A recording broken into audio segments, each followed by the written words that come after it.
పని చేయించుకోవాలంటే for example road వేయాలి, కూలీలుగా ఇలా పెట్టుకుంటాం. ఆ రోడ్డు వేయడానికి కావాల్సిన కంకర, తారు ఇట్లాంటివి ఉంటాయి కదా, దానికి ఒక 30 రూపాయలు మీరు ఇవ్వండి, 70 రూపాయల కింద ఉపాధి వాళ్ళని వాడుకుంటామని చెప్పారు. అంటే బియ్యానికి సంబంధించిన సంక్షోభ పరిష్కారానికి వెళ్తే ఇంకో అదనపు భారం పడింది కేంద్ర ప్రభుత్వం మీద. సరే అదే ఈ కేంద్రం అంటే వేరే దేశం కాదు కదా, సరే అందుకని కానివ్వండి అంది. అప్పటి నుంచి 30%, ఒక 100 రూపాయల పని అనుకుంటే 30 రూపాయలు కేంద్ర ప్రభుత్వం మెటీరియల్ కాస్ట్ ఇస్తుంది, 70 రూపాయలు ఇట్లా ఇస్తుంది ఉపాధి హామీ డబ్బులు.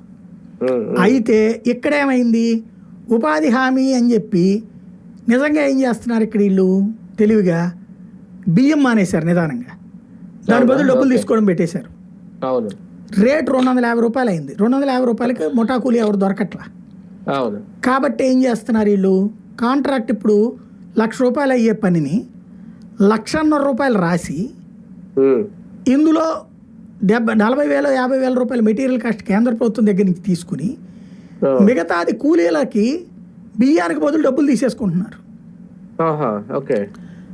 ఆ డబ్బులు వీళ్ళు ఇక్కడ ఇస్తున్నారు, ఆ బియ్యాన్ని సేకరించిన కింద చూపెడుతున్నారు అక్కడ. ఇట్లాగా ఒక అడ్జస్ట్మెంట్ కథ నడుపుతున్నారు. ఇది కేంద్రం గమనించింది. మన పర్పస్ ఒకటైతే వీళ్ళు దీన్ని అడ్డు పెట్టుకుని వాళ్ళ పేర్లు చెప్పుకుంటున్నారు, చివరికి జగనన్న రోడ్లు చంద్రన్న రోడ్లని. ఇది కరెక్ట్ కాదని చెప్పేసి ఓ సిస్టమ్ పెట్టింది.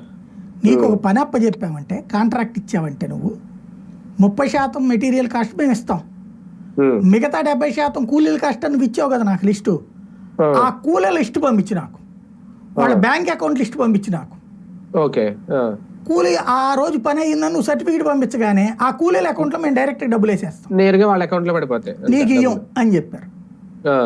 దాంతో ఇప్పుడు పని జరగట్ల గ్రౌండ్ లెవెల్లో.